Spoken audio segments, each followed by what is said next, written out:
Está no ar. Gente que fala. Gente que fala. Tem texto e direção geral do jornalista Fausto Camunha. Gente que fala. Reúne de segunda a sexta-feira formadores de opinião para discutir as principais notícias do dia. Gente que fala. Tem o selo de qualidade APCOM. Olá, boa tarde. O programa Gente que Fala está começando agora pela Rádio 365, a sua rádio de todos os dias. Transmissão também pela UTV, a TV da internet e pelas nossas redes sociais, nossos perfis no Instagram, no Facebook, nosso canal no YouTube, está tudo no ar, tudo ligadinho, tudo à sua disposição para você acompanhar o nosso trabalho, a nossa jornada de hoje, quinta-feira. E olha, pessoal, com uma novidade por aqui, porque a partir de hoje, com retransmissão também do programa Gente que Fala pela Rádio Cultura AM 990, do município de Dois Córregos, interior de São Paulo, cidade serrana de interesse turístico, no Centro-Oeste paulista, acompanhando o nosso trabalho. Dois Córregos fica a 258 quilômetros aqui da capital e a Rádio Cultura AM 990 alcança um público ouvinte de 623 mil pessoas em 20 cidades da região de Dois Córregos. Então, é uma honra para a gente poder levar o nosso produto, levar o programa Gente que Fala para a Rádio Cultura AM 990 em Dois Córregos. Muito obrigado pela emissora por acolher o programa Gente que Fala na sua programação e com retransmissão todas as noites. A gente segue por aqui. Eu vou dizer que você deve curtir, comentar, compartilhar a transmissão do programa Gente que Fala, participar também pelo WhatsApp, fazendo perguntas aos nossos convidados, sempre pelo 973350038, 973350038. Eu sou o Mauro Friesman. Quinta-feira você conhece o nosso espaço. Os ouvintes da Rádio Cultura lá em Dois Córregos vão conhecer também, é o Gente do MPD que Fala, parceria nossa com o movimento do Ministério Público Democrático, o apoio da Câmara Brasileira de Diagnóstico Laboratorial e do escritório Nasser Rajab Advogados Associados. Então, temos aqui um elenco para apresentar para vocês aqui, que vão, os nossos participantes, os nossos convidados de hoje, vão analisar os temas por aqui propostos. Procurador de Justiça aposentado, advogado criminalista, Dr. Mário Papaterra Limonge, associado do Movimento do Ministério Público Democrático, aqui com a gente para o nosso bate-papo de hoje. Tudo bem, procurador? Bem-vindo e boa tarde. Boa tarde, Mauro. Boa tarde a todos os companheiros de bancada. Eu quero cumprimentar especificamente o pessoal de Dois Córregos, porque eu sou de Jaú. Eu sou nascido em Jaú, que é próximo a Dois Córregos.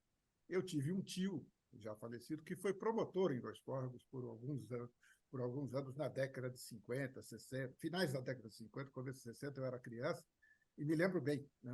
E, portanto, deixo esse cumprimento, prazer em falar com o pessoal da região da minha Jaú, digamos assim. Uma grande coincidência, muito bacana esse momento, então, o procurador Mário Papaterra Limonge falando para Dois Córregos, cidade vizinha ali de Jaú, e levando aqui a nossa transmissão do programa Gente que Fala. Olha, também com a gente a Joseli Chiarella, ela é farmacêutica bioquímica, mestre em imunogenética, diretora técnica da CBDL, a Câmara Brasileira de Diagnóstico Laboratorial, que é apoiadora do programa Gente que Fala, do Gente do MPD que Fala, todas as quintas-feiras por aqui. Tudo bem, Joseli? Oi, Mauro, tudo bom? Prazer estar aqui de novo com o doutor Mário Limonge, Gonçalo Vecina, nós já nos encontramos aqui, vamos ter uma discussão bastante frutífera aqui. Natasha, prazer. Muito obrigado pela presença, Joseli. Gonçalo Vecina Neto também com a gente, professor, doutor da Faculdade de Saúde Pública da Universidade de São Paulo, idealizador do SUS, da Anvisa. Olá, professor Gonçalo, muito obrigado pela presença mais uma vez com a gente. Tudo bem? Tudo bem, Mauro, é um prazer estar com você e com essa bancada tão maravilhosa e com os nossos telespectadores aí. Eu apresento também a doutora Natasha Schmidt, advogada, ela integra a Berkeley Global Society, da comissão, também da Comissão de Infraestrutura e Desenvolvimento Sustentável da OAB do Paraná e da Comissão Especial de Crédito de Carbono do Conselho Federal da OAB. Tudo bem, doutora Natasha? Bem-vinda, obrigado pela presença com a gente. Obrigada, Mauro, mais uma vez pelo convite. Um prazer estar aqui, ainda mais junto com pessoas de altíssimo gabarito, Dr. Mário Limonge, professor Gonzalo, professora Joseli. Obrigada a todos por me receberem aqui. Vamos lá, gente. O nosso primeiro assunto do Gente do MPD que Fala de hoje, vamos tratar do seguinte. Olha, das 15 recomendações do Conselho da Europa contra a corrupção, Portugal adotou totalmente apenas 3, outras 10 foram parcialmente executadas e 2 estão completamente por realizar. Esses números são do relatório anual do GRECO, o Grupo de Estados contra a Corrupção, documento que analisa o nível de cumprimento das recomendações para o combate à corrupção e promoção da transparência desenhadas para cada um dos 48 Estados membros do GRECO. E nesse novo relatório, o GRECO mostrou-se particularmente preocupado com as restrições ao direito ao acesso à informação em vários países da Europa.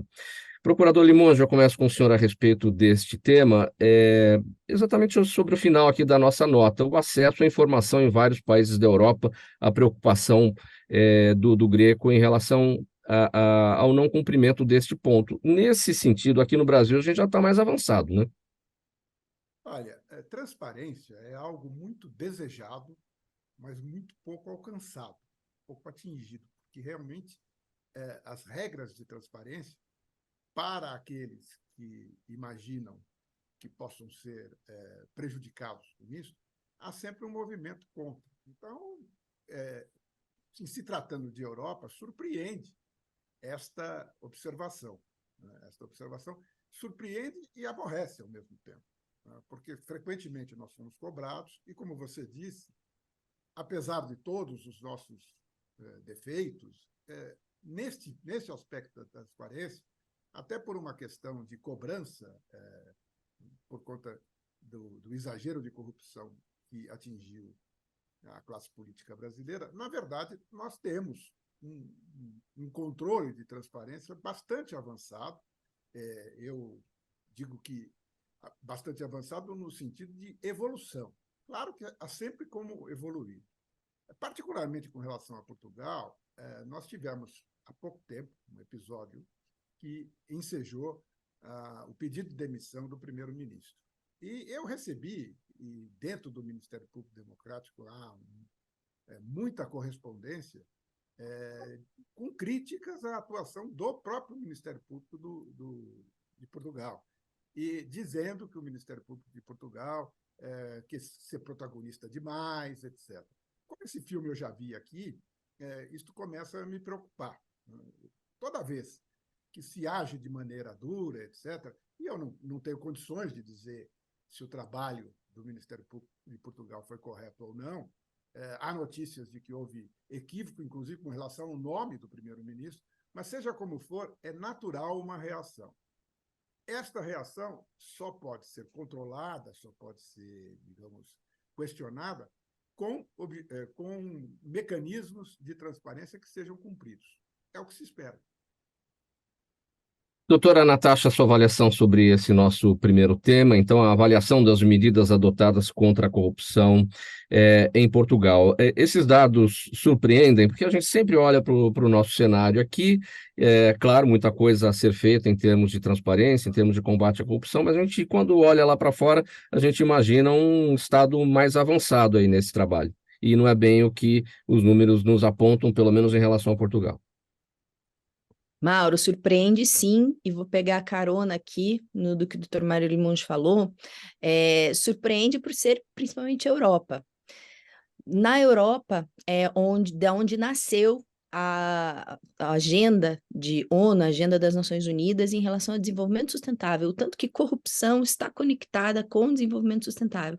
Países mais desenvolvidos têm índices de corrupção menores. Né? Então, inclusive dos Objetivos de Desenvolvimento Sustentável, dos 17 que foram traçados pela ONU como metas para que os países, que as nações possam se desenvolver de modo sustentável, um deles, o Objetivo de Desenvolvimento Sustentável no 16, é de paz, justiça e instituições eficazes. Tem um peso muito forte anticorrupção para aqueles países que os adotam. Então, essa é uma agenda que nasce recentemente, né, em relação a desenvolvimento sustentável na ONU, tem o berço na Europa, e é sim surpreendente que Portugal não esteja atendendo adequadamente à questão desse objetivo de desenvolvimento sustentável. Então, pego carona aqui no que o doutor Mário falou, é bastante surpreendente, sim, e triste, porque em relação a esses objetivos, do qual o anticorrupção é uma das metas, a gente tem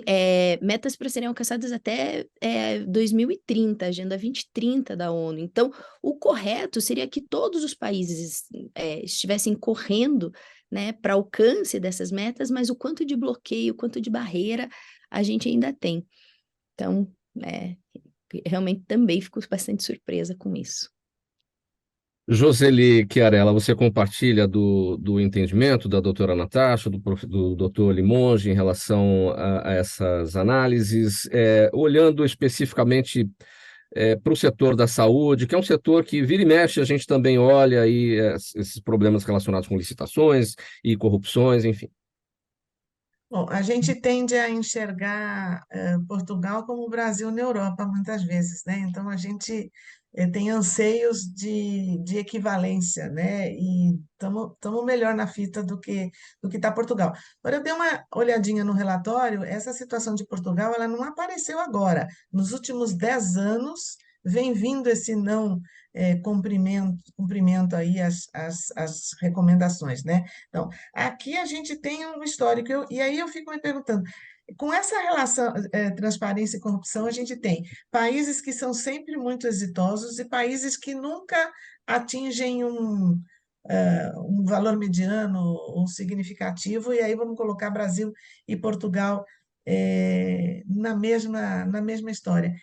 Qual a razão disso? É a formação do povo? Por que Dinamarca e Finlândia sempre encabeçam as lideranças de transparência e de anticorrupção, e países como Brasil e Portugal, se não ficam no meio da fila, ficam muitas vezes no final da fila, né? Quer dizer, existe uma forma, se a gente pensar na Europa como um bloco, de mudar isso e que a gente possa ter um melhor nivelamento dos países. Eu não tenho uma resposta para isso. Não tenho uma resposta. Professor Gonzalo, como atingir um melhor nivelamento dos países em relação ao combate à corrupção?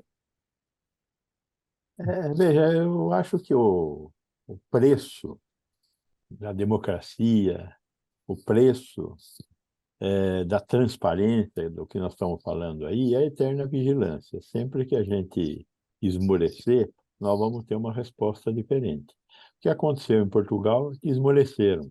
Veja, hoje nós temos a notícia de que na Holanda se formou uma aparente maioria para eleger um primeiro-ministro de extrema-direita, né? Eu não tenho nada contra a direita e a esquerda. O problema são os extremos, a extrema-esquerda e a extrema-direita. São destrutivos de valores que a sociedade cultiva, né? Neste momento, o que nós estamos vendo em Portugal, o que nós vamos ver na Holanda, o que nós estamos vendo na Hungria, o que nós estamos vendo aqui na Argentina, é essa, esse desleixo com a vontade geral, né? E eu acho que isso acontece em função de que, de tempos em tempos, a humanidade perde um pouco o seu estribo, esquece de qual é o seu objetivo e comete esse tipo de coisas. Elege coisas como Trump, como Milei, etc. Faz parte da vida, não tem explicação, é parte da vida.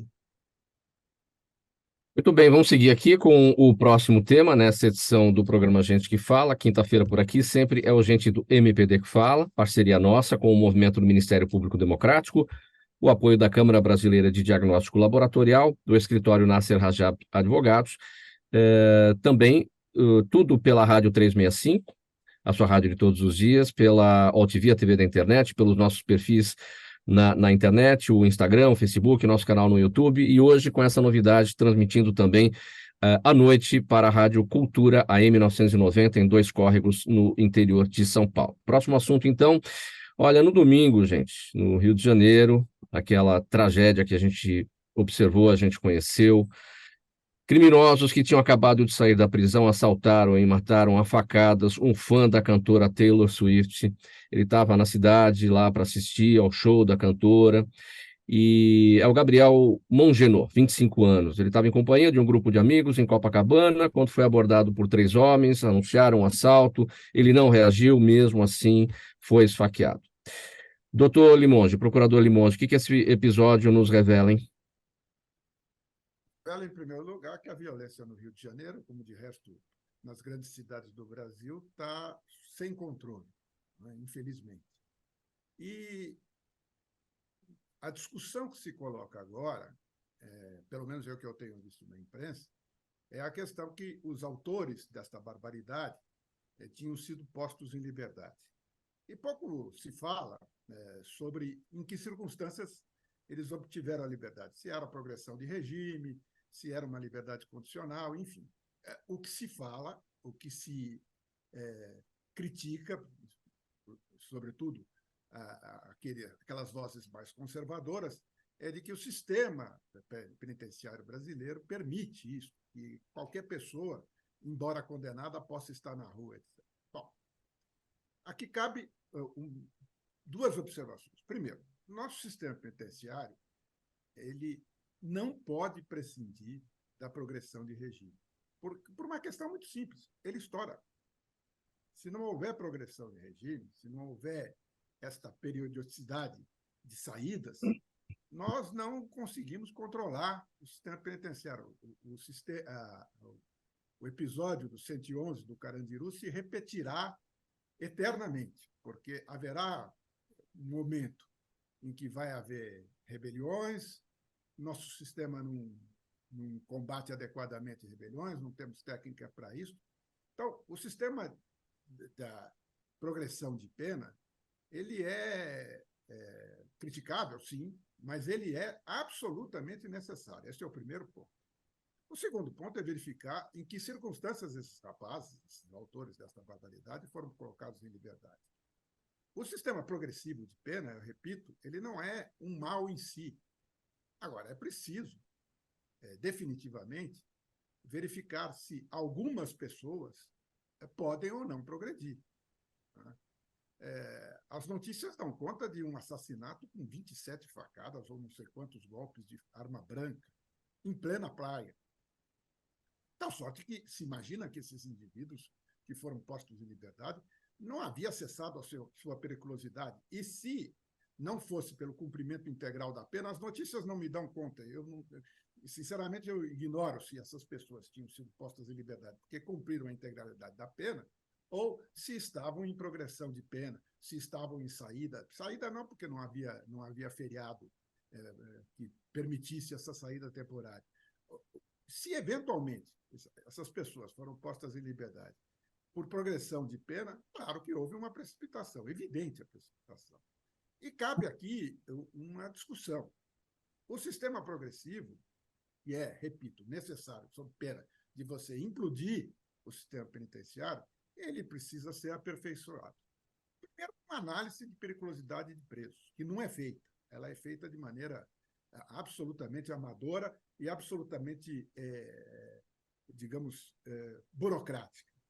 E segundo, talvez, para os crimes praticados mediante violência, nós podemos restringir e voltar ao tempo do livramento condicional. Eu, quando fiz minha faculdade de Direito, faz um pouquinho de tempo, né, não havia progressão de pena. O sujeito era preso, reclusão, e só saía com livramento condicional. O livramento condicional exigia o cumprimento de uma parte considerável da pena, metade da pena, né, com exames periódicos de cessação de periculosidade. Talvez, para aqueles que pratiquem crimes que revelam periculosidade, e roubo, latrocínio, enfim, são crimes contra a dignidade sexual, são crimes que demonstram uma certa periculosidade do agente, a progressão não é razoável. Agora, no dia a dia, muitos dos que progridem voltam à sua vida normal e não delinquem necessariamente. É uma dificuldade, mas, repito, a violência está descontrolada, não há policiamento, há dificuldades de policiamento. Convenhamos que também imaginar que um policial em cada esquina, isso é impossível, né? e a progressão de pena pode ser mitigada. Seria isso. O episódio é grave, gravíssimo, a imagem do Brasil fica desgastada, é uma pena, é algo que se espalha. O Rio de Janeiro tem uma vocação turística extraordinária, que cada vez mais ele perde por conta desses incidentes. Temos que lamentar e verificar o que é possível fazer. Bom, temos duas situações, né, procurador Limonge? Aqueles que progridem na pena e não necessariamente voltam a delinquir, mas esses que voltam a delinquir mostram dão um verdadeiro sinal de que o sistema carcerário brasileiro não corrige, né, muitas vezes a pessoa a colocá-la de volta na sociedade, né? Mauro, eu vou ser franco com você. Com 47 anos de Ministério Público e muitos anos vivendo no combate ao crime, enfim, no dia a dia da criminalidade, o sistema penitenciário de qualquer país do mundo não recupera ninguém. Vai ter um dia, não sei quando, que nós vamos ter vergonha do sistema penitenciário como nós temos da escravidão. Porque é um negócio medieval, bárbaro. E em todo lugar. Quer dizer, a recuperação em países que a população carcerária é pequena, aí é possível. Mas no sistema brasileiro, com as dificuldades que o Brasil tem de ordem social, etc., imaginar que o sistema penitenciário vai recuperar alguém é muito difícil. A recuperação é pessoal. Há aqueles que delinquem e não tem tendência para isso, foi um acidente na vida deles, até mesmo quem pratica crime com violência, é possível se recuperar. Agora, nós ainda temos também um volume grande de gente presa sem necessidade. Isso é razoável a gente admitir. E aí fica esta coisa, né? De um lado, um discurso dizendo que nós prendemos demais, e de outro, um discurso de que as pessoas presas têm benefícios demais. É uma situação bastante difícil. A gente vai seguir com a análise desse assunto aqui. Eu quero só pedir uma gentileza, procurador Limonge, o seu áudio está chegando bastante baixo aqui para a gente. Vamos combinar o seguinte: saia da conexão, entra novamente, vamos ver como é que fica. Enquanto isso, eu dou sequência aqui na análise desse assunto com a doutora Natasha. O que esse episódio nos revela, doutora? O Gabriel Mongenor, 25 anos, morto a facadas no Rio de Janeiro no último final de semana. Minha visão é que isso demonstra a falência completa das instituições no Brasil. Por que eu digo isso? Na mesma semana, a gente teve a situação daquele outro cidadão que estava preso em razão dos atos de 8 de janeiro e estava preso desde janeiro, portanto, né? Sem as possibilidades de saída, de progressão, de audiência de custódia, também é algo que precisa ser falado, né, doutor Mário? Como é que o nosso país tem conduzido essas audiências de custódia, o conceito das audiências de custódia, para que eles servem hoje? E isso mostra a falência, né? Esses dois opostos mostram a falência das instituições no Brasil. A gente tem uma situação em que, se não me engano, saiu esse delinquente, é isso que tem que ser falado. As coisas têm que ser colocadas o nome para as coisas que elas têm. Delinquente saiu, se não me engano, 10 vezes, foi liberado 10 vezes, né, por crimes que cometeu. E a gente tem uma outra situação dos atos de 8 de janeiro, e eu não estou defendendo aqui o que aconteceu nos atos, mas existe uma proporção de gravidade.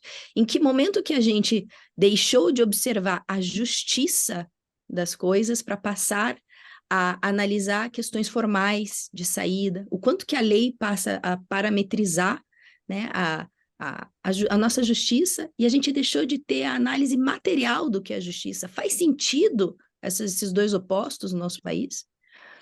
Então, acho que é uma deterioração. Infelizmente, a Califórnia está aí para mostrar para a gente como lá a situação, né, no caso da liberação de possíveis delinquentes que furtam até $900, eles não são presos, né, eles são presos, mas precisam ser liberados por uma questão também lá de superlotação das cadeias, passaram a tomar esse tipo de atitude. E o que está acontecendo? Está se destruindo um Estado altamente próspero nos Estados Unidos por uma norma que mostra que as pessoas precisam de limites, né, para que possam conviver em sociedade. Então, esse é meu entendimento sobre o assunto, doutor Mário. Infelizmente, essa situação é espelho dessa falência das instituições. Professor Vecina, o Brasil tem medo de mexer nesse vespeiro do Código Penal? O professor Mário Papaterra Limonge falou do quanto é medieval o cárcere, né? Mas o nosso Código Penal também a gente pode tratá-lo como medieval, é algo que já está daqui a pouco indo para 100 anos, né? Eu concordo plenamente com o Dr. Limonge. O que nós temos é uma inadequação desse sistema de repressão que nós mantemos contra os cidadãos nos tempos que nós vivemos hoje. Os tempos são muito diferentes e o sistema repressivo que nós temos é irrecuperável, né? E eu não estou falando de Brasil, como o Dr. Limonge também não falou de Brasil. Eu estou falando de mundo. Este é um problema do mundo, né?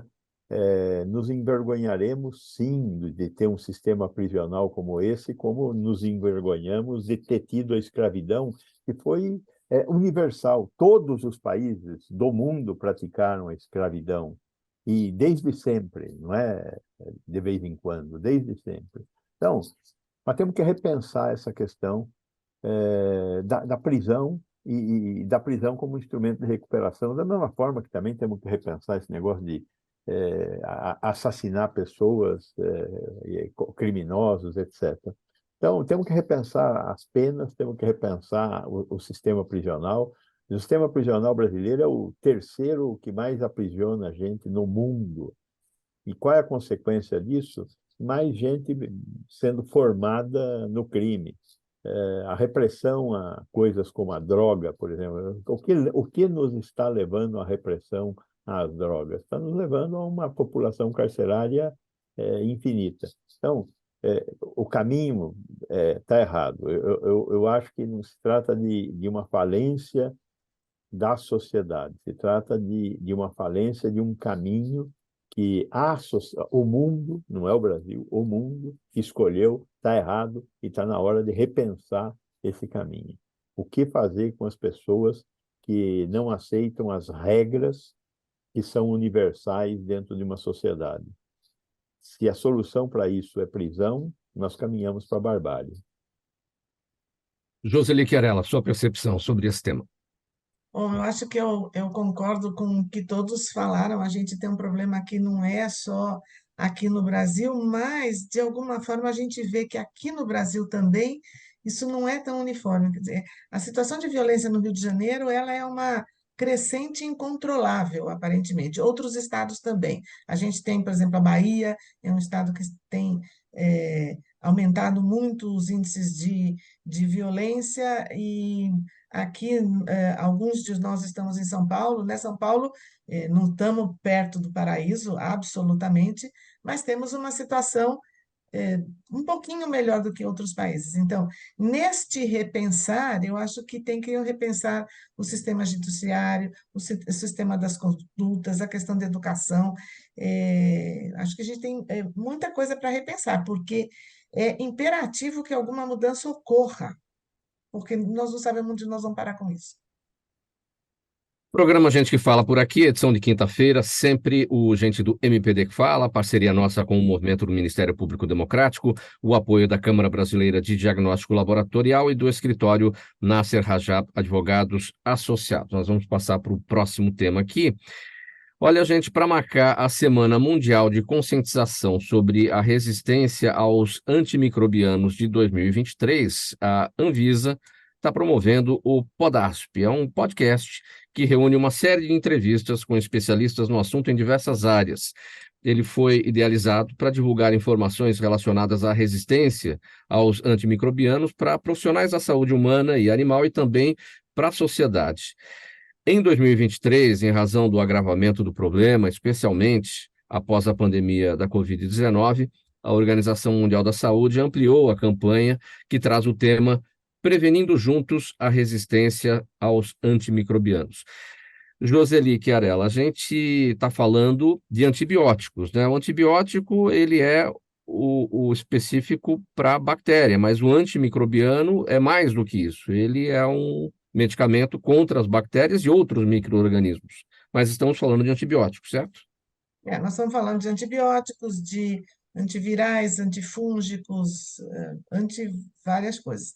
A gente tem tratado isso como uma pandemia silenciosa, porque a gente tem uma situação bastante alarmante em decorrência de um uso pouco adequado dos antibióticos ao longo de décadas, e não só na área humana, nós temos que olhar, nós vivemos num ecossistema, então essa questão do uso do antibiótico, ela vai pela pecuária, pelo agronegócio, porque nós temos aí a água que serve para tudo, serve para os humanos, serve para os animais, e isso tem que ter esse olhar sistêmico.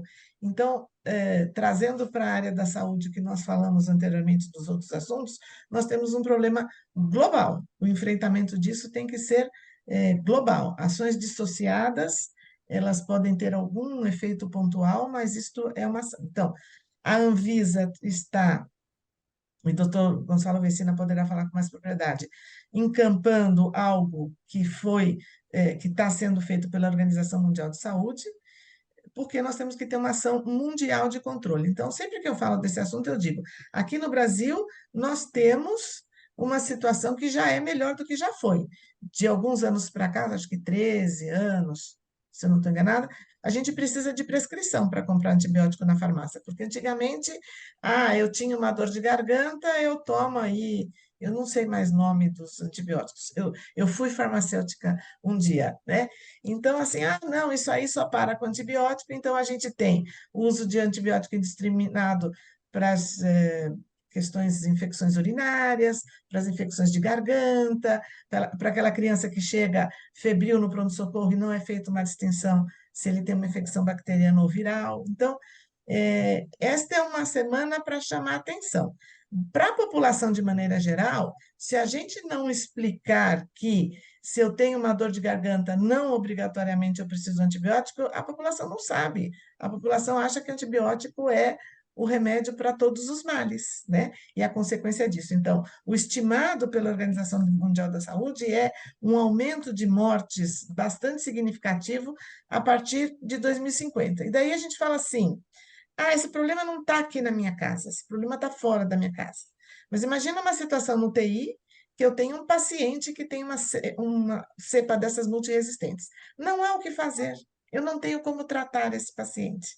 E a coisa que mais acontece dentro da UTI, infelizmente, é que eu passo uma bactéria para outra, e as bactérias são muito espertas, também porque faz parte da defesa das bactérias, se apropriarem das resistências de outras bactérias. Quer dizer, a função da bactéria no mundo é sobreviver.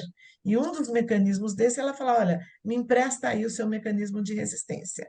Então, isso é uma campanha que tem que ser muito falada para que a gente não chegue nessas situações em que não resta nada a não ser esvaziar a UTI e não ter efetivamente o que fazer com alguns dos pacientes. Professor Vecina, todo assunto para um entendimento melhor, claro, sempre com estudo, números, para a gente ter comparativos, isso tudo ajuda na análise e no entendimento. A gente tem estudos sobre número de mortes, por exemplo, de pessoas em razão da resistência bacteriana, ou seja, a pessoa foi lá, estava medicada, não resolveu, medicou novamente, não resolveu, porque a bactéria era sempre resistente e ela acabou indo a óbito. Temos estudos, esses estudos precisam sempre ser atualizados, porque o fenômeno é um fenômeno que está ganhando um tamanho catastrófico, né? Mas, como a Joseli falou, essa questão não é uma questão que começou agora, não é uma questão brasileira, é uma questão mundial.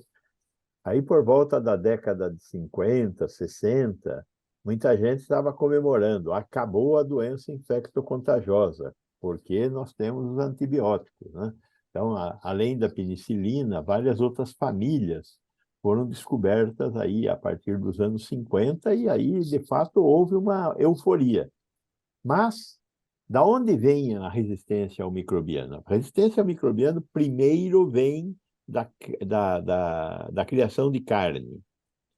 Você dá antimicrobiano para a vaca, dá antimicrobiano para o porco, dá antimicrobiano para o frango, diminui a população de micróbios que ele tem no seu próprio corpo e aumenta a taxa de conversão de comida, porque os bichos param de comer, os micro-organismos diminuem o que eles aproveitam da comida que você dá para criar proteínas. Então, hoje, como é uma dose subclínica, grande parte da resistência bacteriana que existe no mundo vem da criação de animais para a nossa alimentação. Segunda grande fonte é o uso indivíduo de antibióticos. Melhorou muito com a exigência da prescrição. Eu tentei colocar essa exigência da prescrição de antibióticos. Na época, fui criticadíssimo pelos donos de pets. Por quê? Porque para você comprar remédio para pet, precisa levar no médico veterinário, e aí não tem SUS de cachorro.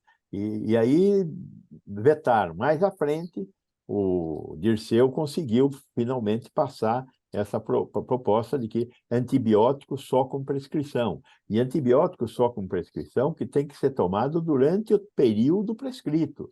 Então, um sujeito que toma antibiótico 2, 3 dias, diminui a febre, para de tomar antibiótico, vai produzir uma resistência bacteriana. 7 a 10 dias com a dosagem correta durante o período de antibiótico terapêutico. Essa é a segunda fonte da criação de resistência bacteriana. E a terceira fonte de criação de resistência bacteriana é a assistência hospitalar, né?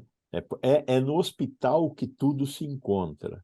E é no hospital que acabam nascendo as superbactérias por causa do local, da forma como essas coisas acontecem. Então, esse é um problema muito grave e agrava tudo isso o fato de que a indústria farmacêutica identifica cada vez mais essa área de antibiótico como um lugar onde se lucra pouco.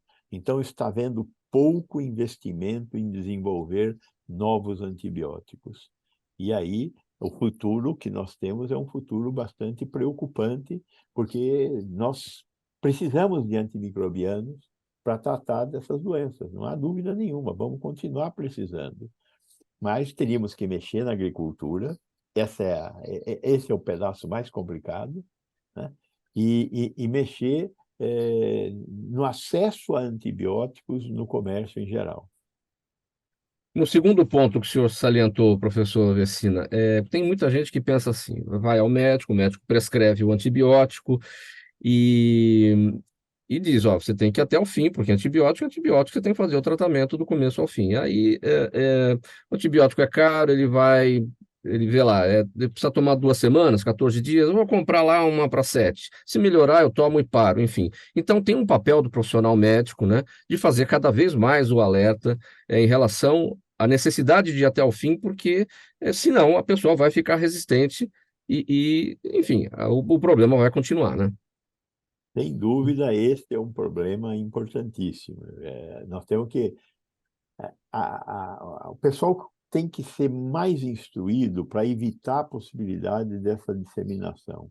E aí as pessoas têm que ser instruídas nesse sentido de que, apesar dos sintomas terem diminuído, você ainda continua com a doença. Hoje, por exemplo, a tuberculose, que é uma doença muito terrível, preocupante, e é uma doença que atinge principalmente as classes econômicas menos favorecidas, mas é um tratamento que dura 6 meses, não é 10 dias, não é 14 dias, são 6 meses tomando um conjunto de 2 a 3 antibióticos ruins de tomar para conseguir sarar da tuberculose. Só que no segundo mês, o sujeito já se sente muito melhor, para de ter os sintomas mais graves da tuberculose. E aí ele abandona o tratamento. É onde nós vamos ter a tuberculose multiresistente, que hoje a tuberculose multiresistente bem diagnosticada, praticamente hoje não tem mais antibiótico que dê cabo da doença. É muito difícil a tuberculose multiresistente. Mas é uma doença crônica, uma doença que não cura em 10 dias, cura em 6 meses. Então, nós temos que ter estratégias muito complexas para conseguir tratar. E temos estratégias, existem coisas muito interessantes sendo feitas para o tratamento da tuberculose, mas é insuficiente. Precisamos de mais informação, como você colocou, Mauro. Roseli, para a gente fechar esse tópico, eu destaquei aqui na nota que agora, então, temos um podcast chamado Podasp, né, para tratar desse assunto, com entrevistas com especialistas. Como é que acessa isso? A gente não tem possibilidade de colocar o link aqui, né? Porque pelo link, a Anvisa disponibilizou um link, não tenho de memória, mas a gente Entra no pode. site da Anvisa, que está É lá. na própria notícia da Anvisa, né? E são várias ações. Então, por exemplo, a CBDL também disponibilizou um curso de resistência antimicrobiana, patrocinado pelo Global Health, que está traduzido em português. Então, esse é um curso destinado a profissionais de saúde para compreender um pouquinho melhor esse assunto. Então, este podcast que a Anvisa está veiculando é uma coisa importante, mas são muitas ações que estão sendo feitas nesse sentido, e o que a gente tenta, de uma certa forma, é que essa informação chegue ao profissional de saúde, porque ele precisa ter a orientação, e à população de maneira geral, para que ela possa, ela mesma, ser crítica no sentido de, eu fui no médico, meu filho deu 48 horas de febre, não deu. Vamos esperar, precisa tomar antibiótico? Então, se a população compreender que o antibiótico não é a panaceia para todos os males, que ele tem que ter um uso adequado e recomendado, então, educação da população também é uma ação bastante importante, e é isso que a gente faz, quer dizer, diagnosticar para tratar adequadamente e difundir informação. Eu procuro aqui durante o nosso programa, e aí a gente fala no final do programa de como acesso o podcast, tá bom? Legal. A gente vai dar uma paradinha agora, um gole de água para cada um de vocês. Vamos para o intervalo, mensagem do nosso apoiador, e voltamos em seguida com a sequência do programa Gente que Fala. Até já. Toda ação estratégica de sucesso tem um componente fundamental: um instituto de pesquisas ético, rápido e preciso. Afinal, é ele que vai fornecer informação confiável, sem achismos ou palpites. E isso, numa época de mudanças rápidas e repentinas, é fator crítico de sucesso. A Orbis é um instituto de pesquisas que une precisão e confiabilidade estatística com a mais alta tecnologia em pesquisas do mercado. Tem inteligência artificial, robótica e Big Data, entre outros recursos, para que você tenha uma informação correta, confiável, com o menor custo e no menor tempo possível. Na sua próxima ação, seja ela corporativa ou política, comece pela Orbis. Porque com a informação correta, você vai mais longe, mais rápido e com mais segurança.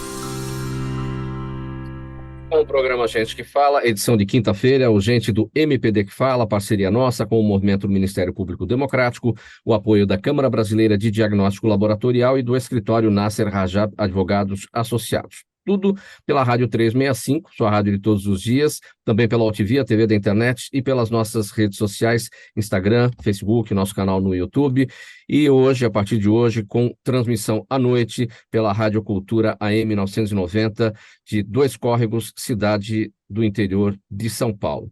Bom, vamos passar aqui para o nosso próximo assunto. Eu vou dizer o seguinte: o deputado federal Nicolas Ferreira, do PL de Minas Gerais, deu parabéns à Argentina, e especialmente a Javier Milei, por ter vencido a eleição presidencial no último domingo.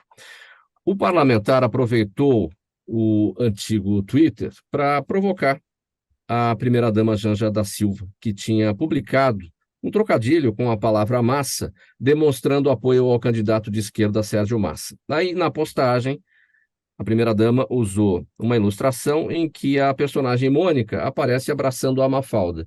E o deputado Nicolas Ferreira rebateu escrevendo, entre aspas aqui, chupa essa manga, Janja, fecha aspas. Doutora Natasha, eu não sei nem o que perguntar a respeito, a não ser demonstrar um constrangimento aqui na leitura disso aqui. É sempre péssimo, né, você ver que os nossos políticos acabam se manifestando nesses termos em relação a coisas que poderiam ser abordadas de modo totalmente diferente, muito mais maduro, né? Então, quer discutir a relação política de Brasil e Argentina?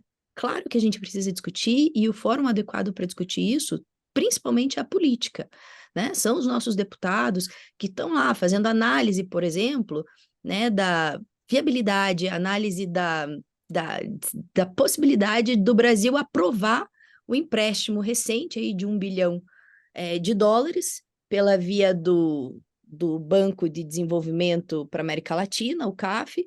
A gente, às vésperas da eleição na Argentina, ajudou a aprovar um empréstimo de US$ 1 bilhão para a Argentina, né? Empréstimo esse com o qual o Brasil contribui. Vamos levar o nível da discussão. São questões importantes a serem discutidas, mas nesse nível fica difícil de endereçar a questão que realmente precisa ser endereçada, questões importantes que precisam ser endereçadas. Por exemplo, essa dos empréstimos em que o Brasil contribui, os empréstimos que o Brasil tem feito para a Argentina, né? Eles têm uma situação calamitosa lá na sua economia, mas vamos elevar o nível da discussão. Isso que a gente espera, nossa maturidade política exige isso para que a gente continue evoluindo aqui politicamente, né? Colocar as discussões num outro nível. Procurador Limonge, são tantos problemas, Brasil afora, Argentina fora também, né? A situação por lá está muito triste, inflação, nível de pobreza, 40% das pessoas abaixo da linha. Enfim, tem muita coisa para ser feita, para se discutir no nível, né? Como destaca a doutora Natasha, e está difícil chegar lá. Eu faço minhas palavras da doutora Natasha. O nível desta baixeza não contribui em nada. Também entendo que o governo brasileiro, em especial a primeira-dama, se equivocou ao interferir, ou procurar interferir, no processo eleitoral da Argentina. Nós não gostaríamos que isto ocorresse aqui, não há nenhuma razão para que isto ocorra de outra forma, né? A diplomacia brasileira ela é muito profissional. Lamentavelmente, a classe política não age com esse profissionalismo. Aliás, está na hora que o eleitor também deixar de eleger pessoa folclórica, porque o folclore é muito divertido, é muito interessante e tal, mas tem consequência, né? Ele tem a palavra, ele tem mandato, e ele fala o que ele quer, né? E aí nós temos que tolerar isso. A diplomacia saberá contornar o problema. As relações Brasil e Argentina são importantíssimas para lado a lado, de tal sorte que, passado esse tumulto provocado pelos dois lados, não há aqui nenhum santo, é possível que a diplomacia se imponha. Professor Gonzalo, sua avaliação. Hoje nós estamos cheios de assunto que a gente não é só, né? Não é só nós, é o mundo inteiro, acontece aqui, acontece lá, coisa complicada. Esse tal de Nicolas aí é a besta-fera de cada dia que cada um de nós merece, tá certo? Assim como o Javier Milei é o Jânio Quadro que eles inventaram lá, né? Vamos ver se dura mais de um ano, né? Não tem muito o que comentar. Eu acho que seria bom que não existissem esses idiotas, mas a idiotice é um negócio distribuído homogeneamente na humanidade. E nós vamos, enquanto vivermos, vamos continuar. Nós temos sistemas de comunicação muito violentos hoje, né? E isso permite que aconteça esse tipo de coisas. Acho que temos que é um novo mundo, é um novo tempo. Nós estamos vivendo um momento de transformação que vai ficar muito mais rápido. Nós estamos esse mundo digital que nós não conhecemos, principalmente os que estão na minha faixa etária, né? Não faz parte do meu menu aqui, né? Esse mundo digital veio para ficar, e se nós vimos uma revolução da agricultura, nós vimos a revolução industrial, nós vamos ver uma nova revolução agora. Um mundo totalmente diferente vai nascer nos próximos 5 a 10 anos. E esse mundo totalmente diferente diz respeito a como nós ficamos sabendo das coisas e como nós transmitimos o que nós sabemos. Nós estamos falando de um mundo de informação, né? Aquilo que nos anos 70 foi chamado de aldeia global pelo McMahon é tudo diferente, muito, muito mais complexo. Então, nós vamos ter que aprender coisas diferentes, distintas, como, por exemplo, a ter um Nicolas e ter caras que você fala, mas como é que podem ter eleito um sujeito que é contra a existência de uma moeda própria numa nação, quando o conceito de nação diz que tem que ter uma moeda própria? Quando o povo está perdido, acontece esse tipo de coisa. Então, calma e caldo de galinha, que coisas piores virão. Joseli, o que você achou dessa arquibancada? Para mim, é uma arquibancada de estádio, né? Na verdade, eu acho que a, a gente falava a imprensa, a mídia, dá um pouco de palco para esse tipo de pessoa e a gente devia procurar focar no que é importante, que é a relação entre os dois países, porque de fato a gente tem situação. Agora, é, aqui eu tenho um marido jornalista, né? Quer dizer, ele sempre fala, essas coisas que bombam e número de mortes é o que dá notícia. Então, a gente devia ser um pouquinho, a imprensa devia ser um pouquinho cautelosa para repercutir esse tipo de coisa, porque você tem um fato que é esta situação de acomodação deste novo presidente na Argentina e sua relação com o Brasil. E aí a gente tem os comentaristas de plantão, né? Por exemplo, esse deputado vereador, que tem essa voz, e aí repercute. Quer dizer, eu acho desnecessário repercutir a fala deste indivíduo, mas a gente vive nesse mundo novo que gosta de dar palco para isso, né? E são likes, e são curtidas, e no mundo novo é o que conta, né? Posso fazer uma observação? Lá atrás, o Nelson Rodrigues já tinha dito que os idiotas perderam a modéstia. E eles são muitos. Então, esse é o problema.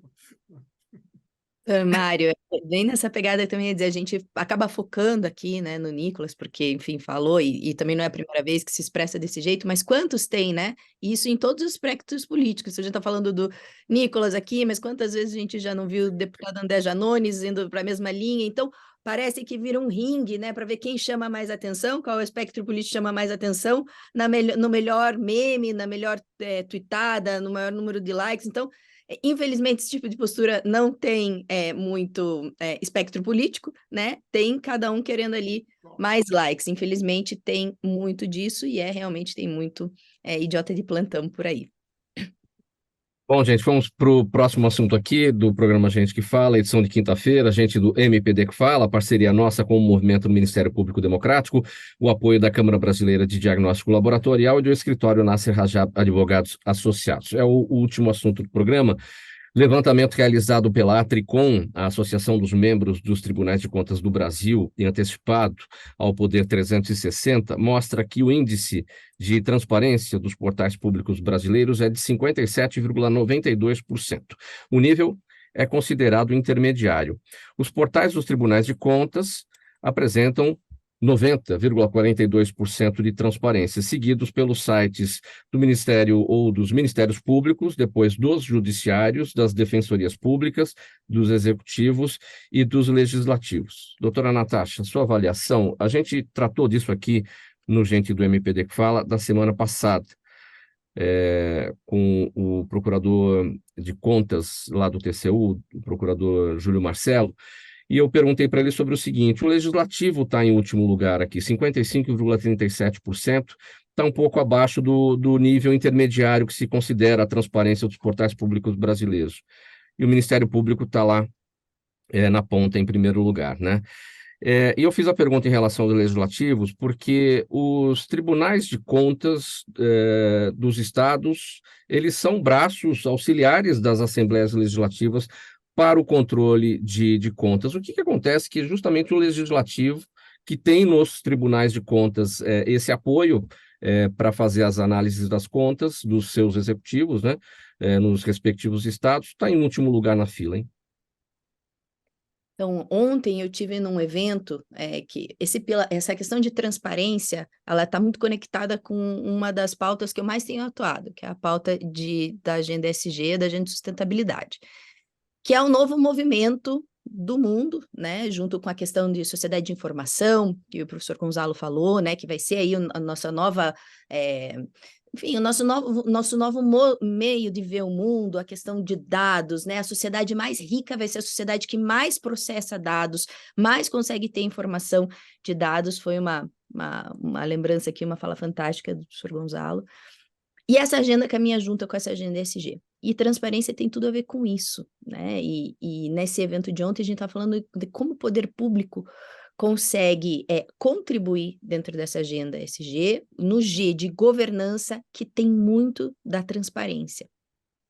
E é muito relevante que o legislativo se assenhore disso também, das questões de transparência, de governança, porque o quanto que isso é impeditivo para investimentos, né? E o quanto que a gente precisa. A ausência de transparência, a ausência de conhecimento sobre como são tomadas as decisões, tanto no setor público quanto no setor privado, né? Então, existem mecanismos, processos de tomada de decisão, isso precisa ser refletido com transparência, isso faz parte da democracia, né? E o quanto que isso, dentro da agenda que eu estou muito inserida, que é a agenda ESG, quanto que isso atravanca investimentos.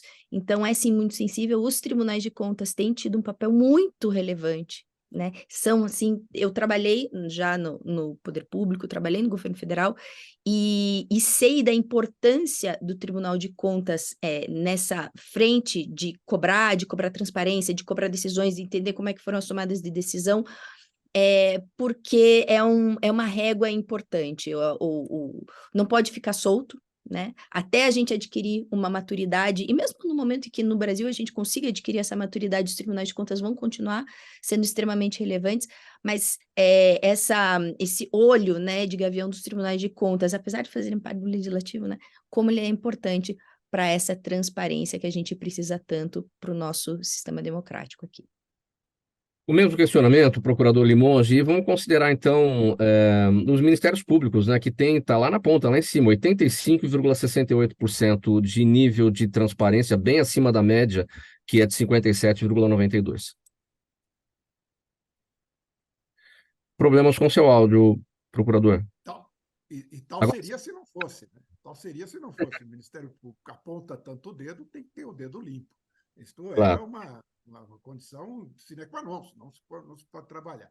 Eu queria só pegar uma carona no que disse a doutora Natasha, para enaltecer realmente a melhoria na performance dos tribunais de contas, de maneira geral. Né? De maneira geral. Quando ingressei na carreira, já faz tempo, etc., os tribunais de contas não tinham o prestígio que têm hoje, não tinham o protagonismo que têm hoje, ainda, infelizmente, é um órgão político, a nomeação, enfim, as circunstâncias, mas há técnicos de altíssima qualidade. E isto é bom que se mantenha. E na verdade, embora órgão auxiliar do legislativo, o justo é que se diga que os tribunais de contas hoje têm vida própria, têm iniciativa própria, têm protagonismo próprio. E é bom que isto seja assim. Acho que o Ministério Público dos tribunais de contas pode ter vida própria um pouquinho maior, ainda está muito incipiente, porque é uma atividade relevante das atividades do Ministério Público. Uma das atividades mais importantes é o combate à corrupção, o combate ao mau uso do dinheiro público. E, através dos tribunais de contas, isso pode ser feito com os ministérios, com os promotores ligados ao Tribunal de Contas. Dentro do pouco tempo, acho que é o suficiente para aderir ao que foi dito pela doutora Natasha. Dá tempo de falar 30 segundinhos o professor e também a Joseli. Professor, sua avaliação. Eu passei a minha vida no executivo público. E o Tribunal de Contas, eu vi essa transformação dos tribunais de contas do país nesses últimos 40 anos. Eu só faço uma crítica, é que o Tribunal de Contas está cada vez mais se manifestando ex ante e não ex post. E o fato dele fazer o ex ante significa que ele passa a fazer a decisão. A decisão não é do Tribunal de Contas, a decisão é do Executivo, e a responsabilidade é do Executivo também. Isso é algo que nós vamos ter que corrigir nos próximos anos. Roseli, 30 segundinhos para você. Menos 20 segundinhos. Não, na verdade, só quando a gente olha que está intermediário, é a metade do copo. Para uns o copo está mais cheio, para outros o copo está mais vazio, né? Porque o intermediário tá. E aí, quando a gente olha a classificação, ainda há um longo caminho para a gente ter um estágio, porque ele vai para elevado, prata, ouro, de maneira geral para o Brasil, né? Quer dizer, estamos na metade do caminho ainda. Tem muito para fazer. Vamos colocar um ponto final nessa edição do programa Gente que Fala de hoje, de quinta-feira, sempre por aqui, essa nossa parceria no Gente do MPD que Fala, a parceria nossa com o Movimento do Ministério Público Democrático, o apoio da Câmara Brasileira de Diagnóstico Laboratorial e do escritório Nasser Rajab Advogados Associados. Estiveram com a gente hoje o procurador de justiça aposentado, advogado criminalista, doutor Mário Papaterra Limonge, associado do MPD, doutora Natasha Schmidt, advogada, ela é membro da Berkeley Global Society, da Comissão de Infraestrutura e Desenvolvimento Sustentável da OAB do Paraná e da Comissão Especial de Crédito de Carbono do Conselho Federal da OAB. Também Joseli Chiarella, farmacêutica bioquímica, mestre em imunogenética, ela é diretora da CBDL, a Câmara Brasileira de Diagnóstico Laboratorial, parceira nossa aqui às quintas-feiras, e também o professor da Faculdade de Saúde Pública da USP, Dr. Gonzalo Vecina Neto, idealizador do SUS e da Anvisa. Programa Gente que Fala por aqui, sempre é uma realização da ABCom, a apresentação é minha, Mauro Friesman, pauta e redação do Pedro Schiavon, Zenilda Salvato, nossa diretora de produção, jornalista Fausto Camunhã, nosso diretor-geral, você ouvinte, você espectador, a razão da nossa presença aqui todos os dias. A gente volta amanhã, a partir do meio-dia. Você que está aqui na Rádio 365 fica agora com o Lucas Neto, ele vem com o programa O Melhor para a Melhor Idade para entreter aí seu início de tarde pela Rádio 365. Então a gente volta amanhã a partir do meio-dia, um abraço a todos, tchau e até lá.